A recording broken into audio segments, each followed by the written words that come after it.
Good afternoon. It's Monday, the 15th of May, 2017, just after 1 o'clock. Welcome to UK Column News. I'm your host, Brian Garish.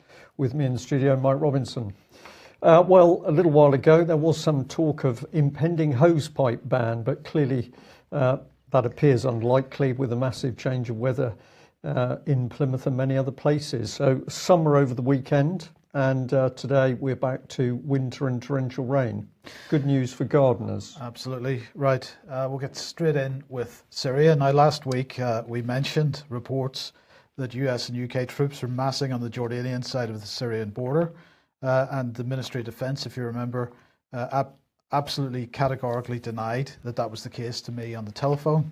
Well, more reports seem to be coming out. Breaking is the headline. US British forces enter southern Syria with rebels. And this report saying that US and British forces entered southern Syria yesterday afternoon while travelling through the Tanf border crossing in the Homs Governorate. And that's according to the Smart News Agency. They're saying that based on that report, they're saying 150 US and British military personnel, entered Syria alongside the Free Syrian Army. They were filmed travelling across the border, and the area that they've moved into is 90 kilometres east of Palmyra, near Deir ez-Zor, and they are attempting to support the tame terrorists in that area. And Reuters then has said that in response, perhaps, that the Syrian army is sending reinforcements towards the border with Iraq and Jordan. It says, just as US-backed rebels are consolidating control in the area. So that seems to be some kind of validation of the allegations that there is activity going on in the area, at least. And I think the Ministry of Defence has some questions to answer here, because the denial to me was absolutely categoric. I think there's lots of questions to be answered, Mike, because, of course, we've sort of been told on one hand that the Prime Minister or secret members of the government can commit British Special Forces. That has happened before, and the usual reply is, well, this is Special Forces deployments and we don't talk about that. Now what we're beginning to see is that the British military are being deployed overseas with no debate in Westminster, presumably the decision made behind closed doors with who? Prime Minister, Mr. Fallon. And then, of course, when the reality leaks out and questions are asked, the Ministry of Defence media team simply lie to cover up what's actually happening. So there should be an outcry here by not only the public, but of course by prospective parliamentary candidates. Who is now running the country? Is it a democracy at all, or is it simply now a conservative police state? For the next 4 weeks at least, I guess it is conservative police state. Yes. Okay, so here we go. Some more news from Syria, and this is the continuing evacuation of armed terrorists, shall we call them. 2,000 of them, 2,000 gunmen, as this headline is saying it, and family members being evacuated from eastern Damascus. This is according to local sources. The sources are reporting that the first phase of the evacuation has ended. 2,289 people, including 1,058 gunmen, evacuated from this part of Damascus. And of course, this is part of the agreement to move armed insurgents from areas that are government held or close to government held areas, and they are being sent over to Idlib, where they can meet up with their friends. And moving on to Yemen then, as if Yemen hasn't got enough to deal with famine and war, it now looks like they have a cholera outbreak on their hands as well. So the authorities in Sana'a have declared a state of emergency, according to the Daily Star here, over an outbreak of cholera that has spread throughout Sana'a. And they're saying that 115 people have been killed by this so far, 8,500 people ill, and that's just in the course of last week. So the International Committee of the Red Cross have said that have given those statistics, and I think it's about time that this conflict started to get some proper traction in the mainstream media with some proper questions being asked. It would be nice. And of course, Saudi Arabia in the background, Mike, and presumably that's too friendly with the British government, so we don't want to upset anyone. So BBC, for example, simply doesn't report. Yeah. But we can come in on this angle. It's interesting, we're back on the theme of war, and more war as we report politics in Britain. But couldn't resist this one. The Washington Post says that the US is shifting forces into Eastern Europe to monitor large Russian military exercises. This was actually the comment from Defence Secretary Jim Mattis. We will deploy whatever capability is necessary. He was speaking during a visit to Lithuania. We will talk to the leaders of each of the NATO nations and we'll work this out in Brussels. Now, I thought that was a particularly interesting statement because is he really talking NATO or is he talking the EU unified military by saying that they're going to be discussing this in Brussels? Well, he's talking both because this is what I was saying on Friday. The NATO heads of state meeting is taking place in Brussels in a couple of weeks' time.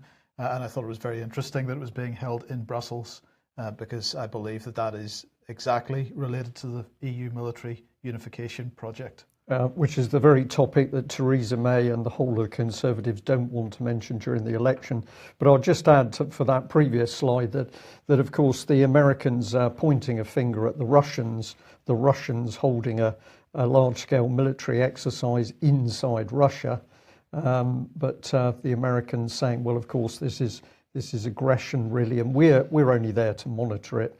The US and the NATO build-up along the eastern border of Russia is only there to protect sovereignty. Of course, that's not aggressive. It's becoming very difficult to understand what the real world is and what is this increasingly bizarre pantomime that's being played out through the European Union and NATO.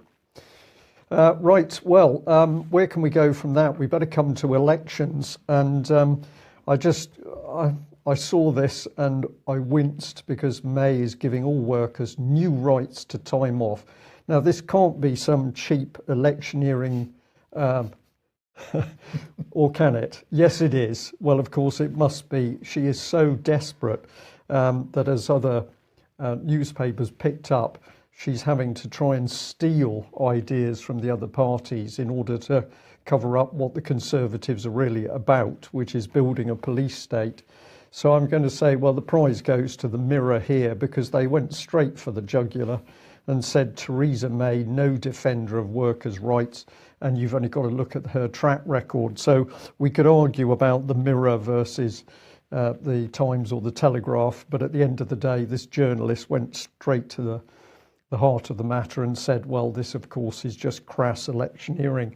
Are those some kind of bondage chains that she's wearing? I did actually tweet this picture out earlier this morning, Mike, and suggested that this was blue rinse Conservative bondage equipment. These are the chains of office, which apparently she thoroughly enjoys wearing. Right. Okay. We better end on that bit. Yeah. And let's have a look at the quality of the Tory party. Well, I found this really quite astonishing, but it's a gentleman called James Heppey. He's the Conservative parliamentary candidate in Wells in Somerset. He did a talk to teenage schoolgirls at Millfield School, and when one of the girls, who is Scottish, said that she was pro the SNP and a breakup of the union, as she was perfectly entitled to say, he said, why don't you F off back to Scotland? This isn't a made-up story. There are some spelling mistakes in it. I'm sorry that I should have labelled this for the Daily Mail, the Daily Mail story, so I encourage you to go and read it. But basically, this is what he said. He's apologised, but I think it absolutely shows the quality of a Tory candidate. Can he really be allowed to stand as a parliamentary candidate having done this? It was in his mind. He did it with intent. What sort of man is this? Couldn't comment. And we'll bring in this one because we had quite an interesting weekend with some very good information coming in, but a suggestion that the election had been called so quickly because the Tories are really now started to panic about the amount of information coming to the surface around the Conservative Party and child abuse. We know that cross-party MPs are now actually looking, they're asking questions again around accusations of abuse by members of Parliament and the Westminster establishment. We know that Chief Constable of Wiltshire, Mike Veal, under huge pressure from government sources to close down his investigation into Ted Heath.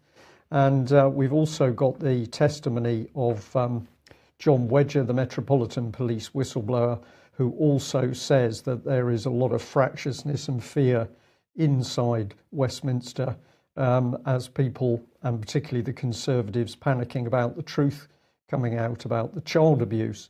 Well, if we just add to that slide, this little section, not only have we got the children, there's also the election fraud around Tories, although of course this has been gently swept under the carpet with the CPS at the moment. We've also got the fraudulent offshore companies and accounts, and as we've already intimated, we've got the continuing EU military unification. So I found this quite interesting, Mike, that a number of different sources are saying, yes, these elections have been called at very, very short notice because the Tories, I think, realise that if they can't get a controlling majority, and that is a big majority that can crush any form of debate in Westminster, the truth about what their party really stands for is going to come to the surface. So interesting times.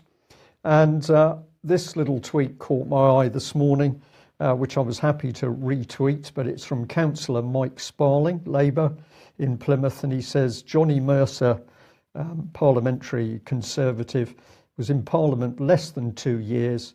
His expense claims on top of his salary, £194,988.63. So this is really the state of it. This is Johnny Mercer, who absolutely has refused to talk about the reality of defence and the fact that his Conservative Party is still pushing the UK military into this unified EU structure. He won't talk about that, but he's very happy to take the money. And if you'd like to see the source for this information, it's from the parliamentary overseeing body, and you can see quite a lot of detail on what that money consisted of. So once again, we've got another look into the quality of the Tory MPs. They're very happy to take the money, but they don't want to do the job as MPs. What's next? Well, we'll end it off by saying that if anybody would like to take this man to task, he has been kind enough to put out the dates and locations of his public meetings during the election campaign. So anybody who's in the Plymouth or Devon area, you might like to pop along and ask him key questions, which could be EU military unification, or it could be the undermining of Britain's military forces, or it could be child abuse, or of course these fraudulent Conservative companies. Be very interesting to see the responses. Okay. Across the in Europe, it's the EU Foreign Affairs Council meeting today. There's the delightful Federica Mogherini on screen. She, of course, President of the Council and the EU's so-called High Representative for Foreign Affairs, Foreign Minister, in other words. And so what are they talking about? Well, they're talking about EU global strategy on security and defence. So they say that the Council will take stock of the implementation of the EU global strategy in the areas of security and defence, in particular on civilian aspects. Defence ministers will also have a discussion on the topic of the Foreign Affairs Council defence on the 18th of May. They're also talking about EU-African relations, and particularly the Horn of Africa, Somalia and so on. They are talking about, I think they're going to talk a little bit about cyber defence, but we'll talk about that in a second in more detail. Now, during his doorstep comments, Boris Johnson was asked about EU military unification, and particularly about the launch of a new EU military headquarters. We'll come on to the rest of it in a second. In the first instance, let's have a look and see what he had to say. Military headquarters for training missions? Well, there's a discussion still going on about some of the language of that, but I want to stress on that. You know, the UK, as I said a year or so ago, you know, when I first got out here, we understand the vital importance of us all as European countries working together to strengthen our defences. We all want to see our European friends and partners spending more on defence, and that's good. If they can get up to the 2%, that's terrific. We really want to encourage that as fast as possible. If they want to come together, as you suggest, with other arrangements, then, you know, we're not going to stand in their way. We're just working on some of the language to make sure that we get it totally right. So we're going to work on the language, Brian, to make sure we get it totally right. We're not going to stand on their way, but we're going to cooperate as much as we can. Well, we've got to get the language right, because if they don't get the language right, the public in UK will understand that there is no such thing as Brexit. Britain's military is being completely subsumed within this EU unified structure. The military headquarters, the EU military headquarters, already set up in numerous locations, including St Morgan in Cornwall, Northwood in London, and in Europe itself, of course. And those structures we know can be turned on within 24 hours. So Brexit, complete and utter lie, and the military is the key to understanding this. Well, I just got one quick quote here from The Guardian. It says, EU diplomatic sources were quoted as saying the British government was anxious not to be wrong-footed on the issue ahead of the general election on June the 8th, dominated by Brexit. So they're panicking. They are panicking to keep the lid on this until June the 8th. Now, last week, David Ellis said that this was the most important topic with regard to this election.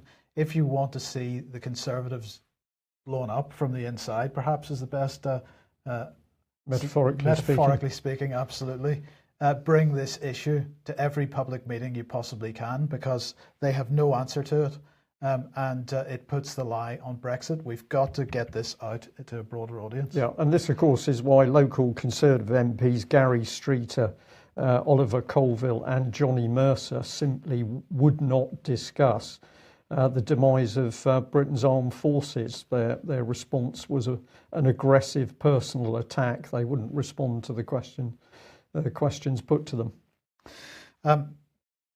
Boris did mention that they would have a few words amongst themselves about cyber security, and of course the big news over the weekend was the so-called WannaCry ransomware, the software that people are accidentally installing on their computers, which is encrypting their hard disks and then saying, well, if you send us some Bitcoin, we'll send you the keys to unencrypt it again. Well, it was initially stopped. It's no longer being stopped because it's evolving, apparently. People are rewriting it and re-releasing it out to the wild, and people are continuing to accidentally install it on their computers. What was the source of this, Brian? Well, of course, the National Security Agency is derived from their hacks and their software, which has appeared via WikiLeaks. We'll come onto that in a second. Now, I just want to put a little bit of context on this, if we can, a bit of perspective. The original target for the WannaCry ransomware was the National Health Service, still using Windows XP computers. Haven't been supported from Microsoft for a few years now, but that's okay. They're using it. I guess the NHS just doesn't have enough money to bring systems up to date. But back in November, Philip Hammond announced that Britain will boost its cybersecurity defences with a £1.9 billion investment. So £1.9 billion, we must now keep up with the scale and pace of the threats we face, he said back in November. So $2.32 billion investment, and that was going to create a new national cybersecurity strategy, which was going to provide funding to develop automatic defences to help protect British businesses and citizens online. So they've done a good job there, Brian. Well, not really. Not really. He also said our new strategy will allow us to take even greater steps to defend ourselves in cyberspace and to strike back when we're attacked. So that's how successful they've been so far. Let's see what this man had to say, Lord Kerslake. I apologise, that's the wrong quote on there. So we'll just read out what he did say. He told BBC Westminster Hour, "I suspect the defence and security systems are pretty well protected, but beyond that, I think pretty much every government department is at risk here. The sums involved in protecting against cyber attacks are pretty eye-watering, but I think we're going to have to look at the situation pretty closely. The key issues are about investment, but also the discipline of users of the systems. Often these software malwares use users of the systems against themselves." Well, that's true, but of course, what is he actually doing here? Absolutely nothing, it appears, because they've been talking about this for so long now, and yet nothing seems to have moved forward. Well, that statement on screen sort of helps us here, Mike, doesn't it? Because they have been bringing together all sorts of people who they claim are the people that are going to help us, protect us, help drive the NHS. And at the end of the day, we're constantly seeing things getting worse. Absolutely. Absolutely. And let's go back a few months again. This is the NATO comments on cyber defence, because they've been talking about this for months now. The number of attempts to hack NATO apparently has increased by 60%. So NATO has been talking about this, foreign ministers have been talking about this, defence ministers have been talking about this, and Philip Hammond has been talking about this, and yet nothing seems to have been done. So let's remember what Stoltenberg said a few months ago. According to our latest evaluations, that there was a monthly average of 500 threatening cyber attacks last year against NATO infrastructure that required intensive intervention from our experts. So the key point that I want to make here is the establishment, the governments, NATO, everybody has been talking about this for a very long time. They've been ramping this story up in the press for over a year now, that cybersecurity is the biggest threat. And of course, when we actually remind ourselves of what the source of this latest attack is, it is the National Security Agency. And Vault 7 here, the WikiLeaks, the special site that WikiLeaks set up to cover this stuff and to highlight these tools that the NSA has been using.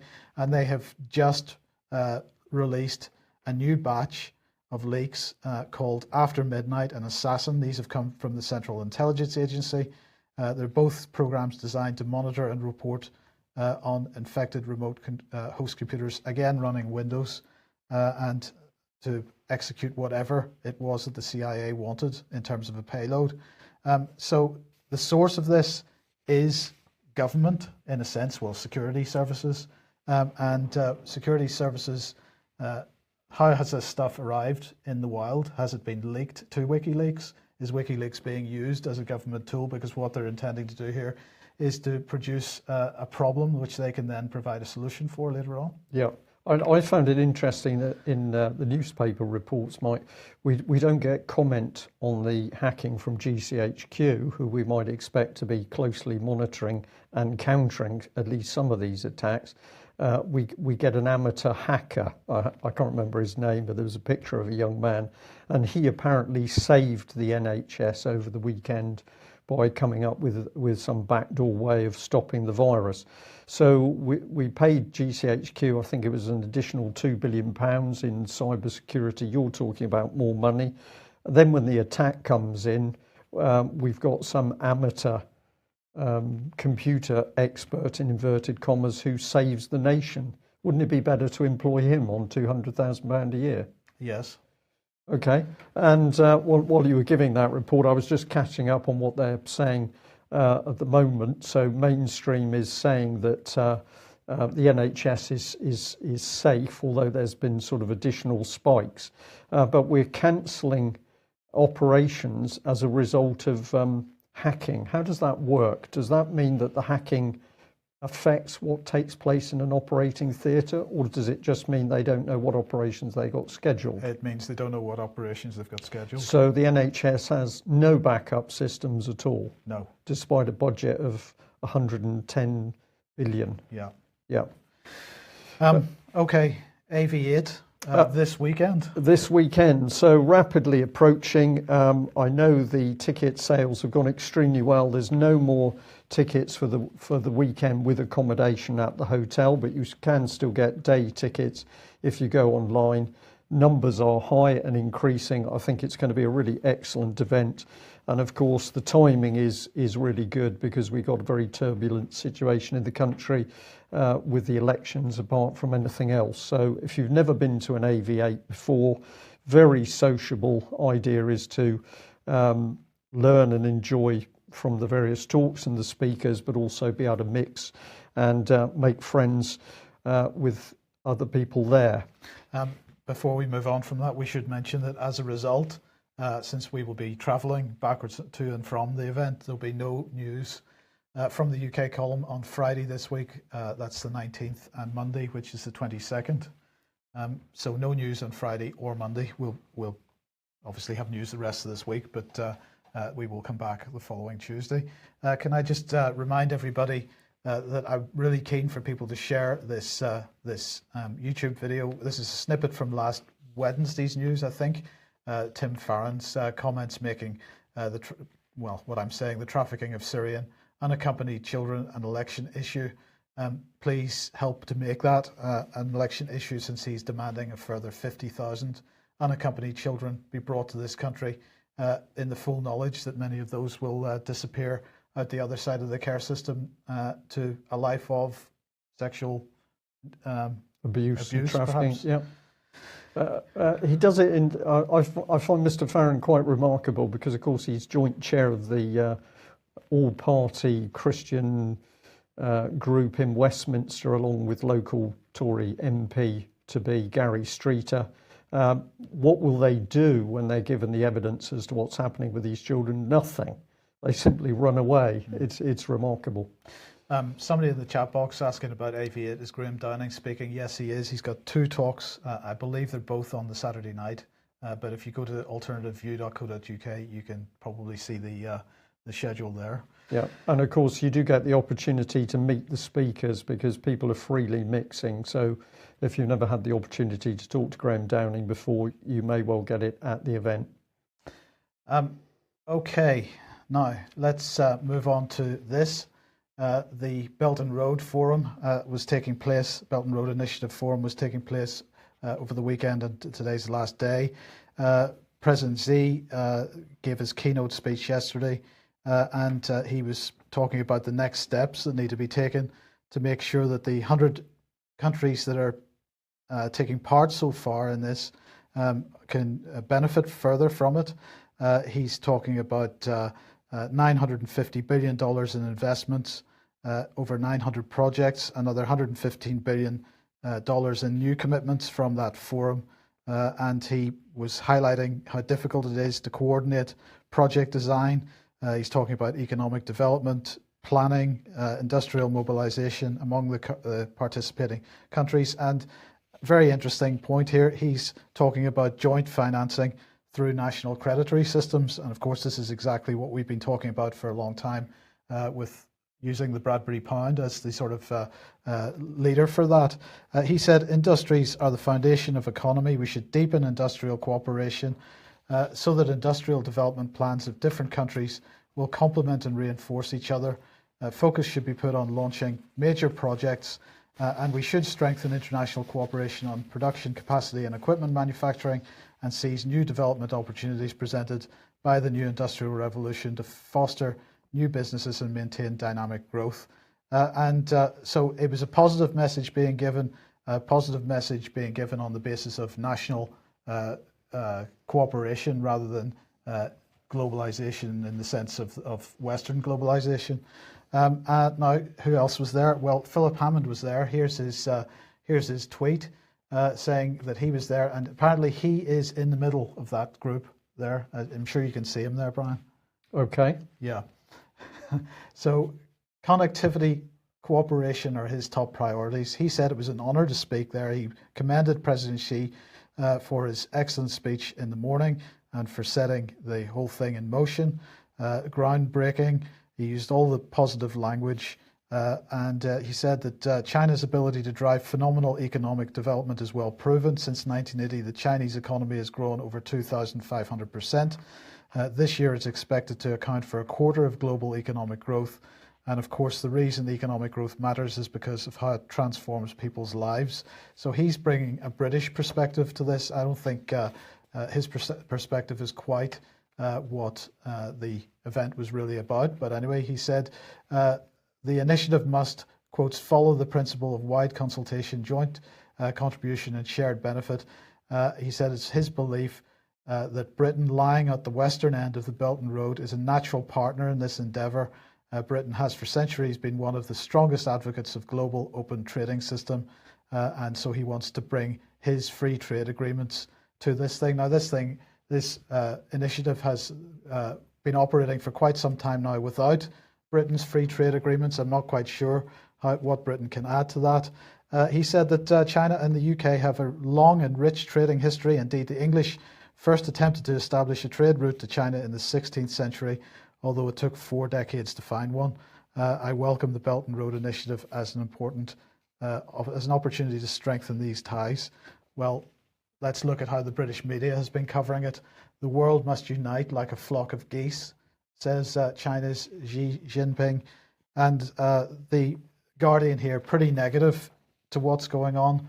They're saying that, lots of people pretty unhappy with the agreement that's come out of it. As Xi's conference entered its final day, they say those concerns burst out into the open, with Germany's representative warning that her country would refuse to sign a trade agreement marking the end of the summit unless it contained guarantees about allowing free tenders for Belt and Road projects. Other EU members, including Britain, France, Estonia, Greece and Portugal, were also refusing to support the document. Let's just remind ourselves of what China has actually done. 4.65 million new jobs in Q1 of this year, 220,000 higher than the same period last year. Of course, as we said, even Hammond had to announce acknowledge Chinese economic growth well beyond what anything in the West is capable of doing. They have created more than 11 million jobs in the past year, and 13.14 million jobs in total in 2016.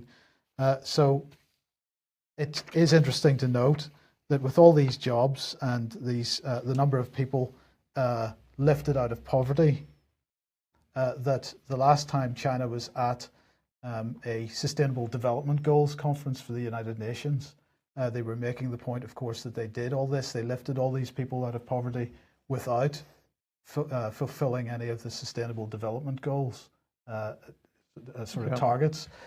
So it is a bit ironic, perhaps, as far as the United Nations is concerned.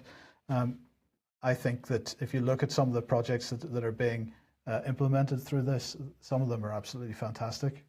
Yeah, and it shows it can be done by the use of national credit. Absolutely. Whereas at the moment we have the Labour Party refusing to discuss the Bradbury Pound, even though Mr Corbyn himself signed the early day motion saying he thought it was a good idea. Remarkable turnaround for some reason.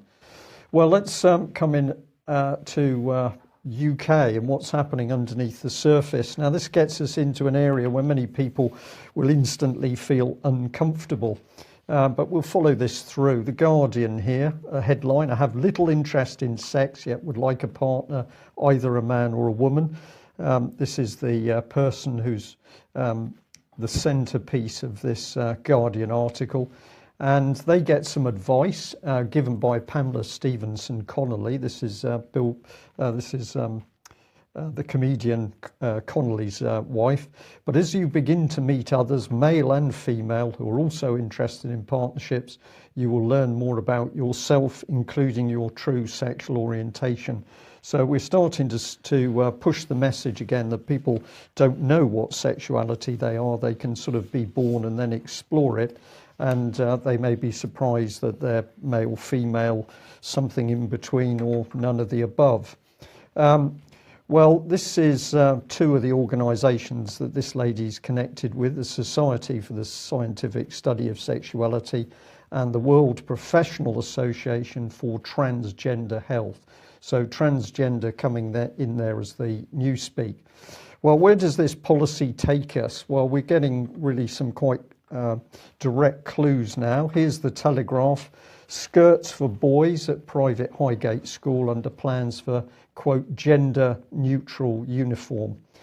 We've labelled this government attack on children's minds because, of course, this is not just happening in private schools. This is happening now in public schools. But in this particular case, the school already allows children to request that staff address them by a name of the opposite gender, which around half a dozen have done. I would imagine there's some of them who do that for the sheer fun value of it, but there we are. One boy has also been allowed to wear a dress to school.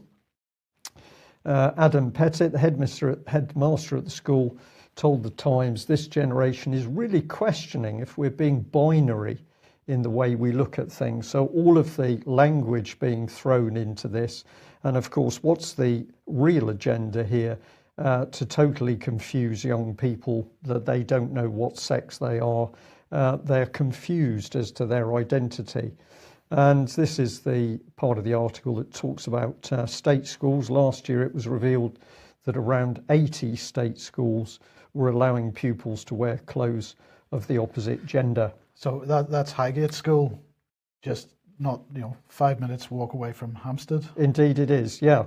So we did what we always do, which is just to dig that little bit deeper into the story to see what we find. And the first place we went to is Highgate School itself.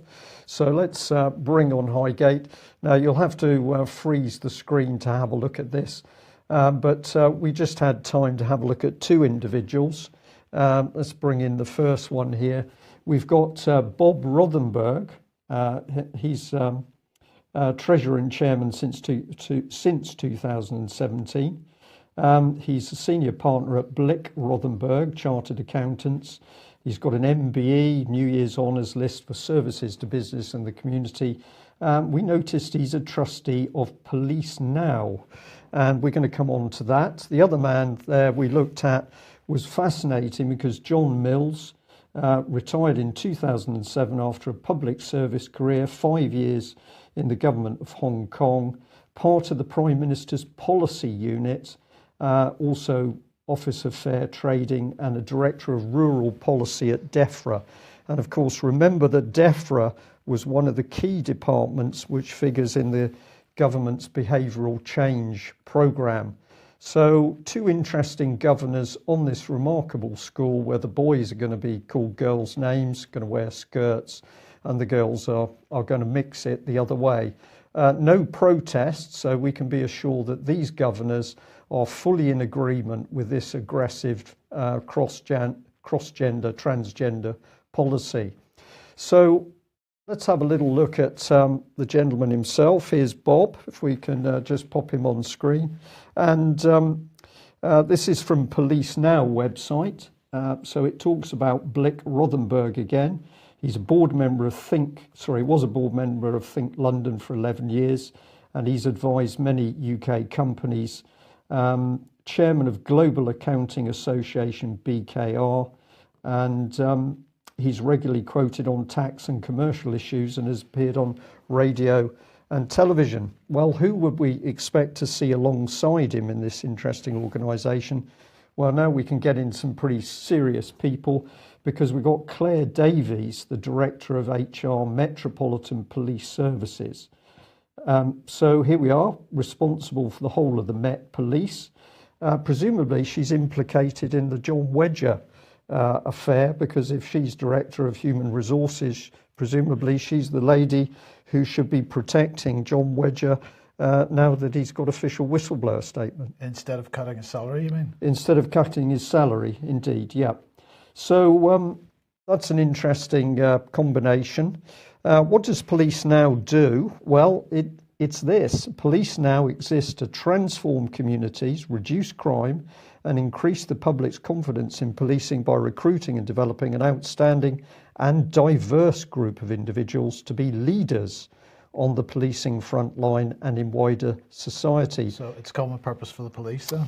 Thank you. Based on the models of Teach First, primary and secondary schools, Think Ahead, adult social care and frontline, children's social work, Police Now is, quote, a social enterprise that promotes public service in some of the UK's most challenged areas, among high achieving graduates.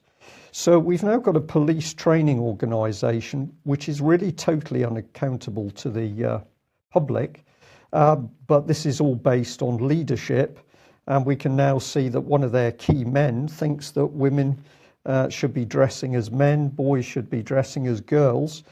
Perhaps this policy is now being introduced into police training, Mike. Yes, isn't it interesting that a policing organisation reducing crime is only secondary? Yes. Transforming communities is primary? Yeah. That's interesting. It is. The whole thing's very interesting. We've only had a little bit of time to go into this, so we'll jump back to the people because I encourage people to go and have a look at this. We've got James Darley. Why are we interested in him? Well, he's an ex-Credit Suisse European head of graduate recruitment man, and he's also an ex-Deutsche Bank fixed income graduate recruitment. So we've now got people who are clearly bankers working directly alongside, well, the head of our counter-terrorism policing. So this is a remarkable combination of people. Helen Ball here, Deputy Assistant Commissioner, was appointed Senior National Coordinator for Counter-Terrorism Policing in August 2013. So banks alongside senior police officers in a vehicle where they are totally unaccountable. What could possibly go wrong? Well, I think what we're seeing here, Mike, is this is absolute big society communitarianism. So we watched the pantomime of Theresa May with her chains saying she's going to make people's life in employment easier. She's saying that we're coming out of Europe. Of course, this is a complete pack of lies. What is going on behind the scenes is the country is now being governed by these unaccountable bankers who are directly working with privatised public services. So we'd encourage people to go and have a look at these articles.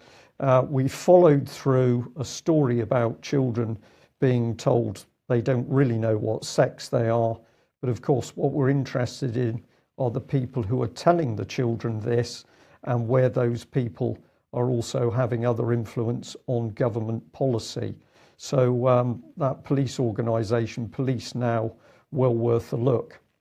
And we'll just pop in this one as a start of some local Plymouth stories. Just fascinating. The Plymouth Herald getting very exciting that a group of really bankers are now saying that they can make up to £200 million worth of loans available so that people can unlock equity in their homes, and the loans that are created are redeemed on the loanee's death. So what we're seeing here are banks sucking out wealth from families instead of the family's home being left to children, grandchildren, great-grandchildren. The banks are now going to get in there. People need the money. They're going to put in these advance loans.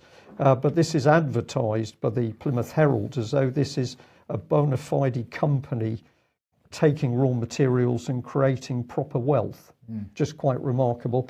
And I'd like to add to this, excuse me, that in Plymouth, as in other parts of the country, we can see social services quickly moving in alongside people who are in residential homes or care homes.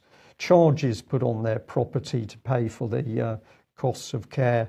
And then, of course, it's social services and the local council that take away people's property and savings. So a double attack, which is really an attack on children's future. Well, let's go to the Independent then, who are saying how UK councils are crowdfunding themselves out of a crisis, because we have to promote the notion that local councils and county councils are in a financial crisis at the moment. And they're using Plymouth as the example of this. They say the building on the corner of Union Street in Plymouth had been empty since the mid-1980s, when one year at their annual street party, residents decided to do something about it. It was one of several boarded up properties in Stonehouse, one of the 1% most deprived areas in the country, and one of the only places in Plymouth with a licensed sex trade. Led by Stonehouse Action, a community group, residents hatched plans to transform the derelict building into a permanent space that embodied the spirit of the street party all year round. Now, I know some of the people that are involved in Stonehouse action. They're good people. They're trying to do their best. The point here is not to criticise them in any way, but to criticise the fact that Plymouth Council, according to this article, was the first in the country to partner with crowdfunder.co.uk in order to raise money for projects, including big society-style projects, and they say that they invested £60,000 from its community infrastructure levy, and they then used that to crowdfund £430,000 more for more than 100 projects in the city, from True Vision, Virtual Reality for Architecture, the Collings Park Trust, and a community garden. Well, that's all very interesting, but it is there to promote the notion that councils are short of cash. I just want to remind everybody of this article published almost 2 years ago now on the UK Column website, the Section 151 Officer, Council Tax and Fraudulent Accounting, written by John Hurst. And he makes the point that, of course, councils are not acknowledging the amount of money that they have. Their accounts are misleading, shall we say. And in his case, he was pointing out Powis Council, which is his local council, that they had usable reserves of £56 million and what they were describing as unusable reserves of £250 million. And I can tell you that whenever in the post-mortem following the Icelandic banking scandal, when so many British councils lost money as a result, I did a whole bunch of freedom of information requests to just about every council in the country, asking them about how much money they'd lost as a result of Icelandic banking. And many of the responses I got included this business of usable and unusable reserves. Powis Council is not unusual in having, the likes of £250 million in so-called unusable reserves. Why are these unusable, Brian? Well, they will say that some of the reserves are not liquid reserves, that they're in property, but of course this is part of the spin, because when you ask for clear accounts to show exactly what is what, you invariably don't get them. And the other thing I will add, of course, is what we've consistently seen across the country is that where grant money has come into cities, whether it's been Plymouth or Glasgow, Sheffield, Newcastle, that grant money carved up into little pots, put in different accounts, so that ultimately the public denied one single audit trail of where the money has been spent. And we particularly saw that in Plymouth when the government had awarded some 49 million of New Deal money, which was supposed to be for community regeneration. No proper detailed audited accounts were ever put in front of the public. And the same process with 320 million of Objective 1 funding in Cornwall, simply frittered away, and no proper audit trail. Right, I'm going to highlight this article from the Law Society Gazette and ask people for opinions on it. This headline here is Erosion of Privilege Lambasted by Law Society. This is a row over a company called Eurasian Natural Resources Corporation. It's a mining company, and it was under investigation by the Serious Fraud Office. And the Serious Fraud Office was attempting to obtain internal documents which were held by the lawyers for Eurasian Natural Resources Corporation. This eventually went to court, and the High Court decided that the Serious Fraud Office should be given access to documents held by the company's lawyers. And the company, of course, is denying any wrongdoing. And you could say that under the law, under the rule of law, you're innocent until proven guilty, but nonetheless, SFO decided they wanted these documents. It went to court, and the court decided that the documents were not covered by professional legal privilege. So the solicitor, the law firm acting on behalf of the company, were not entitled to withhold these documents under legal privilege. And that the High Court has now decided that privilege applies only if the client anticipates actual criminal prosecution, and it can only protect documents which are being prepared with the sole or dominant purpose of conducting litigation. So I don't particularly like the Law Society, and particularly, especially don't like the Serious Fraud Office. But I'm interested to get opinions on what people think about this, because should all documents, should all communications between a client and their solicitor be sort of protected under privilege, or should they not? I'm not sure what the legal position is. The Law Society clearly feels that this is inappropriate legally, and the company involved is going to appeal this and back to the High Court again. But I'm just interested to see what people think about that. So we would welcome comments and opinion from viewers and listeners on this one, because you can see two sides to this argument.